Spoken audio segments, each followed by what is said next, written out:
Hi les people, ici Leslie de la chaîne Leslie Laisse ton lit. Aujourd'hui marque le début d'une nouvelle émission à laquelle je pense depuis le lancement, à savoir Sexy Books. Alors non, nous n'allons pas nous émerveiller devant les dos stylisés, les couvertures fabuleuses et autres tranches colorées. Quoiqu'un livre est très joli à avoir entre les mains, mais nous resterons platoniques envers nos amis de papier. Sexy Books est l'émission que je dédie au genre, au sexe, aux relations et orientations romantiques et sexuelles dans les bouquins. Et comme je vais à contre-courant de la Saint-Valentin récente, je ne vais pas parler d'amour romantique et sexuel, mais plutôt de son absence. L'émission du jour sera consacrée aux aromantiques et aux asexuels et au spectre lié. Alors pour ceux et celles qui seraient perdus dans le fond, oubliez ce que la société occidentale vous a martelé depuis votre enfance, avec le concept de tout le monde doit trouver sa moitié et faire des enfants avec en plus. Alors déjà non, désolé, mais vous êtes entier, je vous l'annonce, et vous n'avez pas besoin d'être en couple pour le devenir ou quoi que ce soit. Et deuxièmement, même si vous avez la capacité de procréer, la case descendance n'est jamais une obligation. C'était le premier message important de cette vidéo. Mais revenons aux aros et aux ace. Une personne qui se décrit comme asexuelle, ou ace, est une personne qui ne ressent aucun désir sexuel. Pour n'importe qui. N'importe quel sexe, n'importe quel genre. Alors non, ce n'est pas qu'elle est cassée et sort mode donc très bien. Non, ce n'est pas qu'elle n'a pas encore trouvé la bonne personne. Et enfin non, ce n'est pas un choix. Elle n'est pas juste abstinente. Une personne aro ou aromantique de son côté est une personne qui ne ressent pas d'attraction romantique envers qui que ce soit, genre et sexe confondus. Alors, elle peut ressentir de l'amitié, de l'amour familial ou filial, ou encore de l'amour sensuel, esthétique ou platonique. Mais en tout cas, le concept de tomber amoureuse, elle ne le comprend pas, ou du moins elle ne le ressent pas. Dites-vous si vous êtes une personne hétéro-romantique, donc que vous tombez amoureux des gens avec un sexe opposé au vôtre, que vous ne pourriez pas tomber sous le charme d'une personne du même sexe que vous. Et bien là, c'est pareil. De la même manière que vous n'avez pas choisi, une personne aromantique n'a pas pu choisir. Elle n'est juste pas attirée romantiquement envers les personnes de son sexe et les personnes de son sexe opposé et genre également. Tout le monde en fait. Une personne aromantique peut être asexuelle ou pas. De la même manière qu'une personne peut tomber amoureux d'hommes mais avoir envie d'avoir des relations sexuelles avec une femme, une personne aromantique peut avoir envie, malgré tout, d'avoir des relations sexuelles avec tel ou type de personne. Et à l'inverse, une personne asexuelle peut avoir des relations romantiques. L'important est de retenir que les aromantiques et les asexuels ne choisissent pas plus que vous leur orientation. Donc n'essayez pas de les forcer, de les amener à aller voir des gens parce que ça va venir. Non. Respectez leur identité et s'ils n'ont pas encore les termes, les mots pour comprendre leur propre identité, rassurez-les. Dites-leur qu'ils ne sont pas tout seuls et que c'est normal ce qu'ils vivent. On pense qu'il y aurait 1% de la population qui serait sur le spectre de l'aromantisme et de la sexualité. Comme je viens de dire, c'est un spectre, ce qui signifie aussi que cette orientation, comme toutes les autres finalement, ont des degrés et des préférences. Chaque personne est unique et chaque personne a des ressentis différents. On essaye d'apporter une sorte de cases, une sorte d'étiquette, mais tout un spectre. Chacun a sa propre réalité et ses idées, ses termes peuvent au moins éclairer les personnes sur le fait que ce qu'elles ressentent est normal, acceptable. Et voilà, acceptez-les. Ainsi, on parle de gris-sexualité quand une personne ressent de la sexualité, mais de manière moindre. Ce n'est pas juste une baisse de libido, c'est quelque chose de beaucoup plus régulier. Une personne gris-sexuelle, ou grace, pourra ressentir de la sexualité de manière peu fréquente, ou alors selon des situations très particulières, quand ça arrive de manière très faible. Une personne peut se décrire comme gris-sexuelle également si elle est plutôt incertaine par rapport à la sexualité, mais il ne faut pas se dire pur et dur, oui, je suis asexuel. D'autre part, une personne grace peut apprécier consommer des vidéos sexuelles, ou alors se faire du bien seul, ou même juste avoir des idées de ce qui pourrait l'exciter, sans pour autant avoir envie de passer à l'acte avec d'autres personnes. C'est aussi un moyen de décrire ce flou par rapport à cette sexualité. Je partage également le terme de demi-sexualité, qui fait partie donc de la gris-sexualité.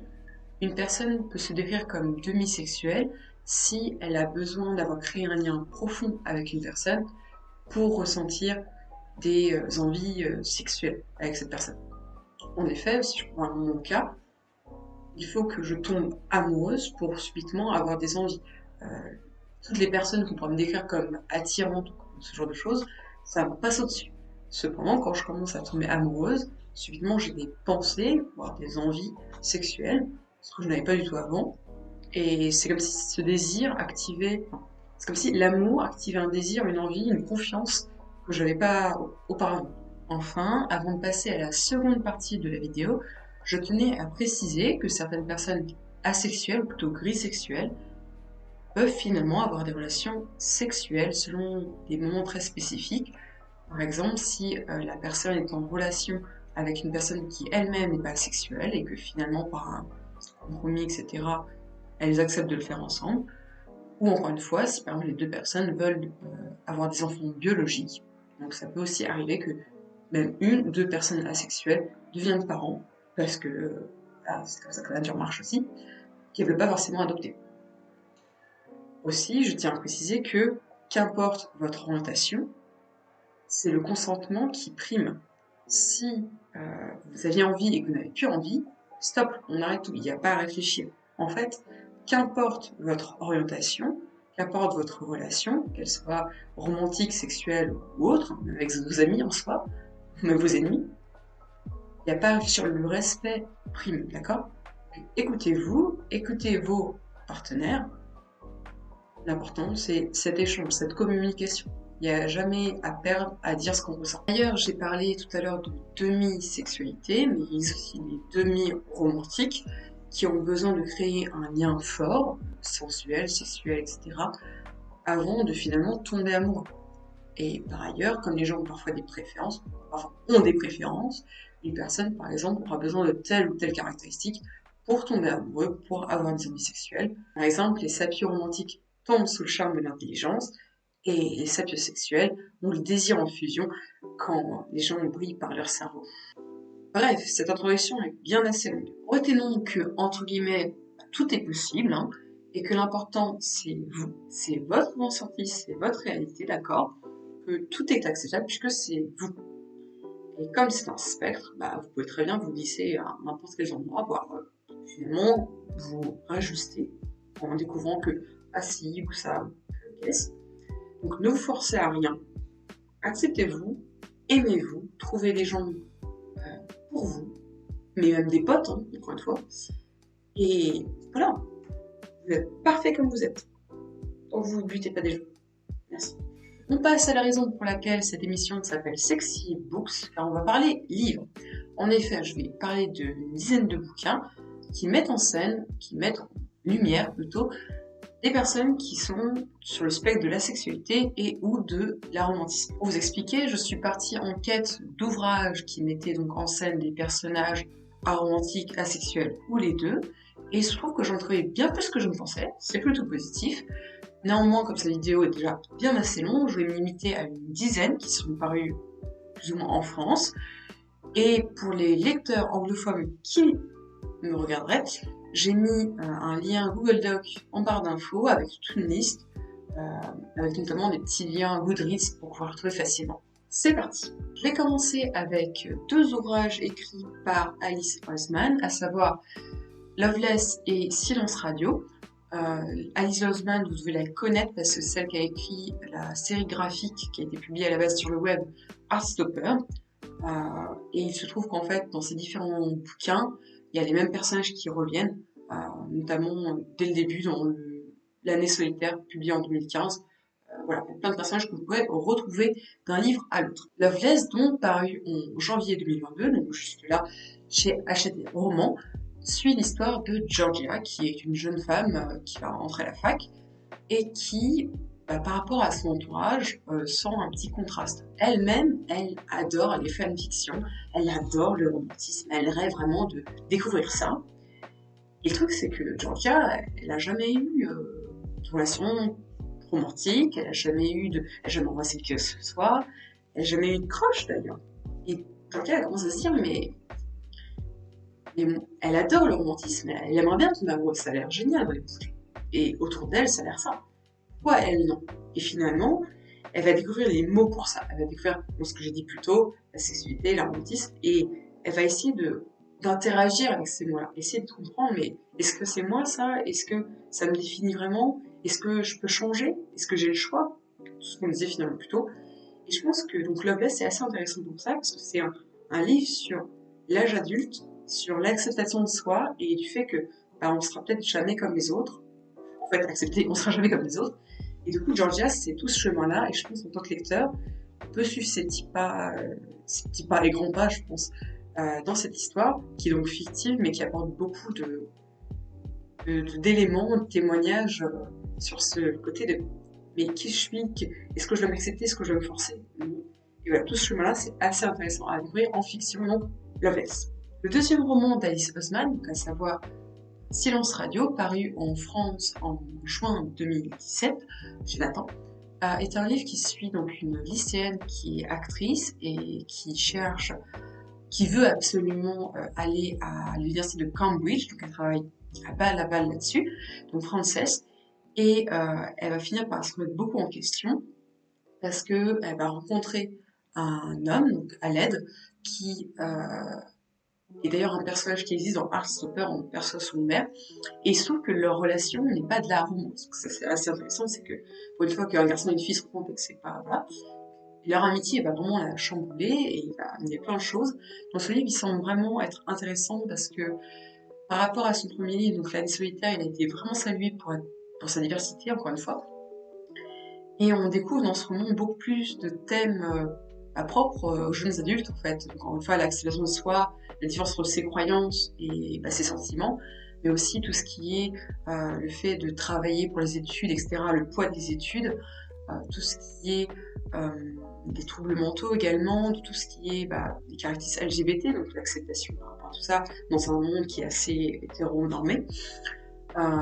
Et apparemment, donc, voilà, tout ce spectre queer est vraiment bien développé. Et je pense que ça doit changer des lectures young adultes plus lisses qu'on a l'habitude de voir. Voilà, si je vous l'avais dit dès le début, oui, c'est l'histoire française qui reçoit à l'aide. J'ai des mal à l'exprimer. Avec à l'aide, oui, ça va faire un peu. Oui, il tombe amoureux et pas ça. Non.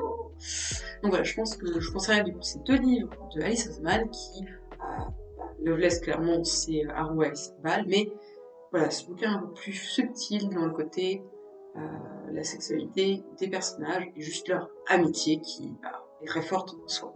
Autre roman côté jeunesse que vous avez dû voir passer, à savoir Les aventures d'un apprenti gentleman, c'était le tome 1 de Mackenzie Lee, publié en 2019 chez Pocket Jeunesse, Chez Pocket Jeunesse, il se trouve qu'il y a un tome 2, Les aventures d'une Lady Rebelle, qui est paru en mai 2020 chez le même éditeur. Si dans le premier tome, on suivait Henri Montag, dit Monty, qui est un héritier volage et sarcastique, qui a des vues sur son meilleur ami et voilà, fait un peu tout pour ne pas revenir au bercail. Le tome 2, qui était un petit peu présent déjà dans le tome 1, on suit la sœur, Felicity, qui, elle, veut à tout prix éviter le mariage et aimerait bien faire une carrière dans la médecine. Et c'est un peu compliqué vu que la société, l'époque dans laquelle elle vit, est plutôt misogyne. Apparemment, c'est un bouquin où on suit, déjà le premier tome est bien pour ça, mais le deuxième tome est encore mieux, parce qu'on suit vraiment une femme qui est donc aromantique, asexuelle, ça se ressent, quoi, et qui a un caractère très ambitieux, très décidé, très déterminé, mais en même temps, elle a plein de maladresse, elle a plein de côtés touchants aussi. Et c'est un livre qui nous fait voyager, donc dans toute l'Europe et même jusqu'au Maroc. Écosse, Maroc, ça fait vraiment un grand détour. Et donc je pense que par son caractère, par sa façon de mettre de côté tout le patriarcat, c'est un bouquin où même les lectrices non queer, je pense, se reconnaîtront parce que voilà, ça donne envie de se bouger pour ses rêves, ses ambitions, et pas s'enfermer dans un idéal de je suis une femme, la romance, voilà. Non, là, ça change, ça fait du bien. Ensuite, on passe à une saga pour l'instant de 2 tomes. Donc, en français, c'est Evil, la saga, et en anglais, c'est Villains.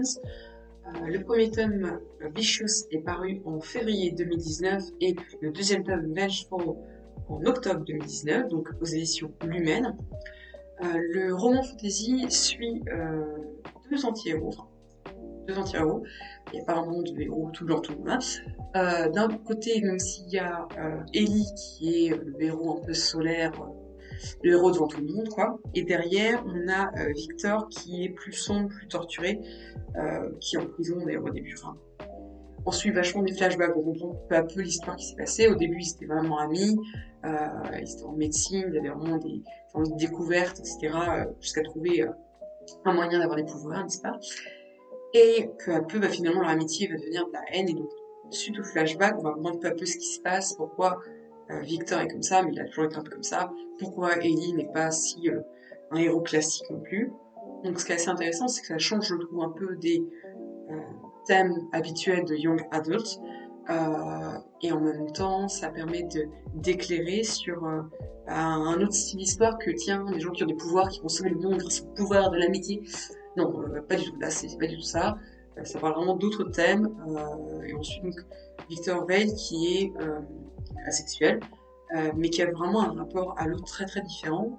Mais peut-être c'est pas la meilleure représentation de la sexualité, parce que c'est pas que ça, mais il a vraiment un rapport aux émotions qui est très différent, aux relations, il est assez dans non-empathie, etc. Donc ça peut être assez intéressant de lire ce genre de livre qui, voilà, ressemble un petit peu des livres plus classiques, pouvoir d'amitié, romance et compagnie, qu'on a l'habitude de voir. Cinquième conseil pour notre futur pile à lire, à savoir Vanja et le loup, donc Little Thieves en VO, qui est écrit par Margaret Owen et qui va être publié chez Pocket Jeunesse le 17 mars 2022, donc dans un mois.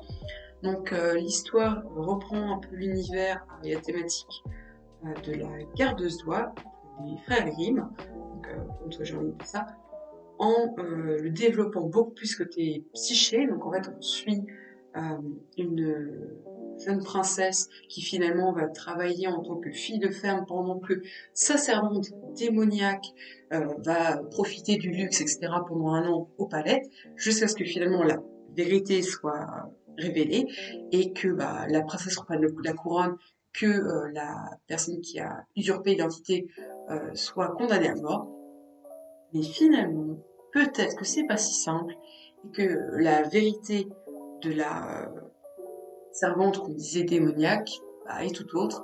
Donc voilà, ça appelle vraiment à beaucoup de suspense. J'ai eu beaucoup de bons commentaires, comme quoi c'était bien écrit, très prenant. Donc la réécriture des frères Grimm bien plus développée. Et que par ailleurs, il y a beaucoup de diversité. Dans ce monde-là, c'est vraiment bien accepté. Il y a des couples gays, lesbiens, il y a des personnages non binaires, une personne trans, je crois. Et donc l'héroïne est demisexuelle et homo-romantique. Donc voilà, beaucoup de diversité. Dans ce monde-là, voilà, c'est pas ça qui... Il n'y a pas de transphobie, il n'y a pas d'homophobie, tout ça. C'est pas le propos en fait. On parle d'autre chose. Les personnages sont vraiment bien développés, la diversité encore une fois. Donc, voilà, ça sort dans un mois. Moi, je dis oui. Allez. Une autre saga qui n'est pas forcément jeunesse, mais plus SFFF, à savoir Les Enfants Indociles, qui est paru aux éditions Pygmalion et qui a été écrit par l'autrice Sinan McGuire. Donc le premier tome, Les Portes Perdues, est paru en septembre 2021. Et le deuxième tome, mais qui n'est pas forcément la suite, c'est plein d'histoires en parallèle, de Brindilles et d'Os, est sorti juste aujourd'hui, ce 16 février 2022. En sachant qu'il y a en tout 11 tomes prévus, il y en a déjà 8 qui sont parus en anglais, dont un tome 4,5. Donc il y a de quoi faire, et encore une fois, parce que j'ai compris, on suit un peu des histoires semblables, mais ça peut se lire un peu dans le désordre. S'il y a une histoire qui vous plaît plus ou pas, et que vous êtes un peu anglophone, du coup, parce qu'il n'y a que 2 tomes qui sont parus pour l'instant, allez-y. Donc, Les Enfants Indociles, donc le premier tome, Les Portes Perdues.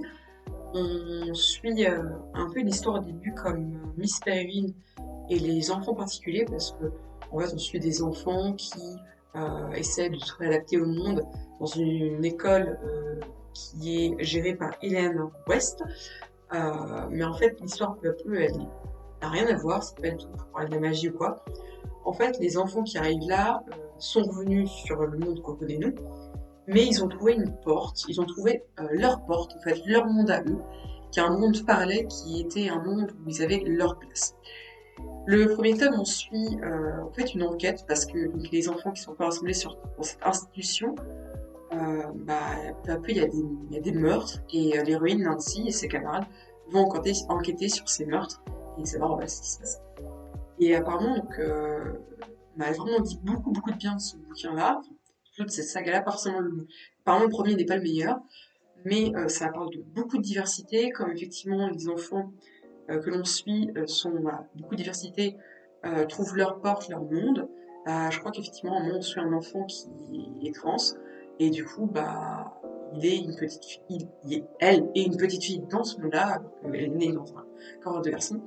Et apparemment, vraiment, ça amène vraiment à ces réflexions-là, et bah, voilà, ils trouvent leur place, et quand ils sont finalement revenus malgré eux dans notre monde, ils n'ont qu'une envie, c'est de repartir et dans ce monde où ils sont acceptés, ils sont à leur place, etc. Bref, du coup, beaucoup de diversité dans cette saga-là. On en a dit que du bien. Enfin, voilà, peut-être les tomes sont inégaux. Donc déjà parce que je me dis Nancy, elle, bon, c'est une enfant, donc c'est là, mais elle semblerait, voilà, Arrow Ace.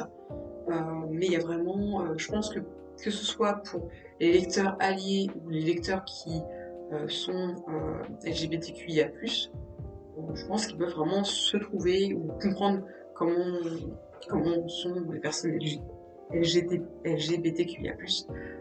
Ça développe vraiment une grande diversité et bah, c'est assez intéressant à découvrir des bouquins comme ça.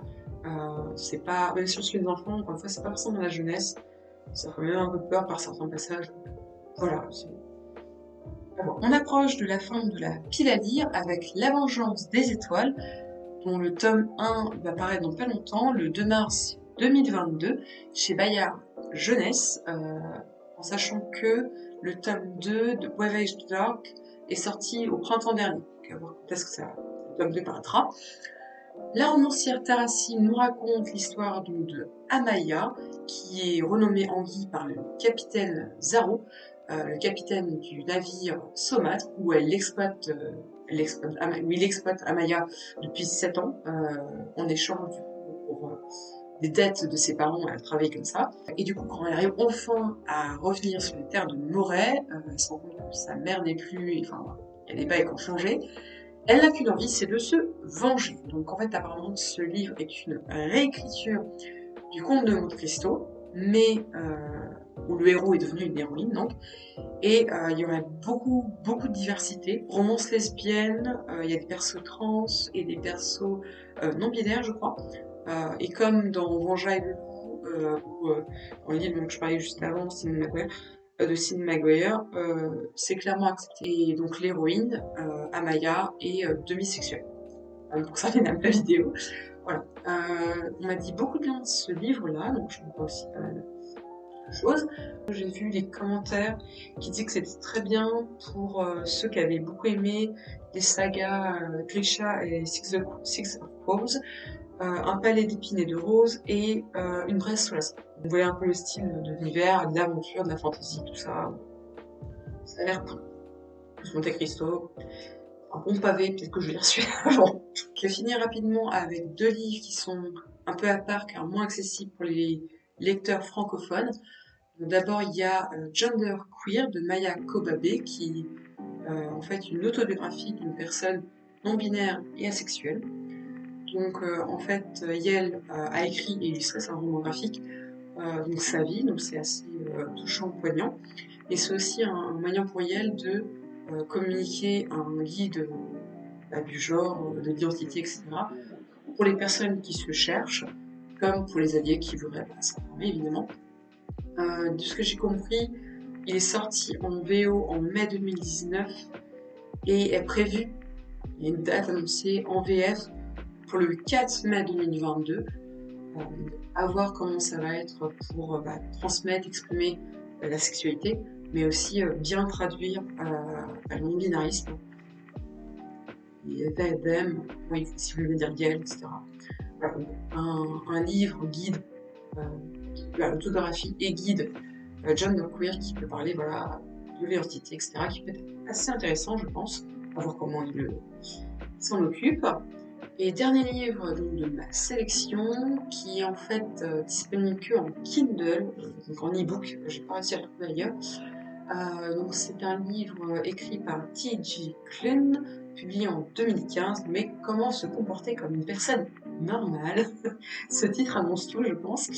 En sachant que donc l'auteur est lui-même gay et aborde beaucoup dans ses romans fictifs, soit fantasy ou pas, plus réaliste contemporain comme celui dont je viens de parler, de relations homme-homme, donc sachant encore une fois les carcans habituels. Et apparemment il fait vraiment avec beaucoup d'humour et de positivisme, donc ça peut être une bonne bouffée d'air frais. Donc comment se comporter comme une personne normale suit l'histoire de Gustavio Triverius, dit Gus, qui est anormal sur plein de points différents, enfin, il est très space, il a des goûts très différents de ses camarades, etc. Il ressort du lot, quoi. Mais une fois qu'il a rencontré Cassie, qui est droguée, mais surtout, enfin, il le décrit comme camé dans le résumé, droguée, mais surtout très branchée, enfin, voilà, très cool apparemment. Quand il rencontre Cassie, Gus, il n'a qu'une envie, c'est de devenir normal. Bien sûr, ça serait, si c'était si simple, j'ai envie de dire. Ça a l'air vraiment d'être un bouquin très drôle, qui fait du bien. Et encore une fois, voilà, c'est une romance asexuelle, donc ça peut faire du bien, voilà, d'avoir autre chose, comme, avec des personnes voilà, qui s'acceptent comme ça, et finalement en quête d'une normalité. Je pense que c'est surtout un grand éloge à la normalité de chacun, j'ai envie de dire, s'accepter comme on est, etc. Et voilà, face à certains bouquins qui sont peut-être plus durs, etc. Ça va vraiment être un livre plus rigolo. Si vous voulez un peu tempérer lecture plus. Voilà, par rapport à genre queer, je pense que c'est pas les mêmes vibes, quoi. Donc voilà pour les livres qui éclairent sur les orientations asexuelles et aromantiques à travers différents personnages. Euh, pour tous les lecteurs intrigués et lectrices curieuses et autres, toutes les personnes voilà, qui me regardent et qui ont été intéressées par ça, je pense que c'est donc très intéressant pour les personnes qui sont concernées, qui se cherchent, mais également pour des gens qui sont liés, voilà, et qui s'informent sur ce sujet-là, parce que en soi c'est 1% de la population mondiale, ce serait pas mal de savoir comment tout le monde fonctionne, hein, j'ai envie de dire. Et comme j'ai dit dans mon dernier Lily, s'informer n'est jamais une mauvaise chose. Donc voilà, je vous laisse en barre d'infos encore une fois le Google Doc avec tous les bouquins et les liens Goodreads pour retrouver facilement les titres et les auteurs. J'espère que du coup cette vidéo vous aura plu parce que bon, je pense que ça change un peu du booktube habituel de parler de ça. Puis bon voilà, c'était la Saint-Valentin, mais j'aime bien être un peu une petite troll de temps en temps pour la bonne cause. Donc voilà, si cette vidéo t'a plu, je t'invite à mettre un pouce en l'air, à mettre un petit commentaire juste en dessous pour me dire s'il y a un bouquin que t'as lu, que t'as aimé, que j'ai oublié par exemple, etc. Ou alors me faire des retours de lecture, de ce que tu as envie de voir aussi sur la chaîne. Et enfin, si tu veux partager cette vidéo, n'hésite pas, parce que je me dis que c'est un sujet, encore une fois, qui est pas tabou, mais qui est en fait ignoré. Les gens ne savent pas forcément que ça existe, hein, on en est là. Alors bon, en fait, ça représente plein de gens. Donc, si tu veux amener les gens à découvrir le sujet et ou à lire des livres sur le sujet, vas-y, lance-toi. Merci beaucoup par avance, en sachant que, encore une fois, c'est un sujet qui me concerne beaucoup et je pense que, je parle de sexy books, hein, c'est un moyen pour moi d'amener des livres plutôt de fiction, pas que des livres de faits scientifiques basiques, quoi.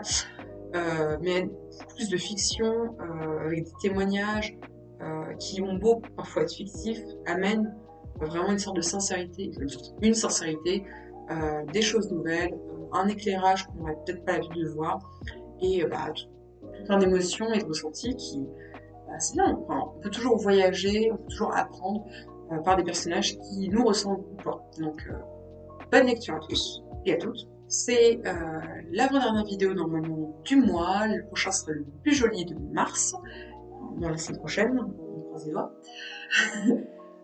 Donc à bientôt pour cette vidéo-là. J'espère encore une fois que cette vidéo t'a plu. Je te dis donc à très vite ici sur YouTube ou même sur Instagram. N'hésite pas à aller me suivre. C'est tout pour aujourd'hui. Merci de m'avoir suivi jusque-là. Et n'oublie pas, laisse ton lit.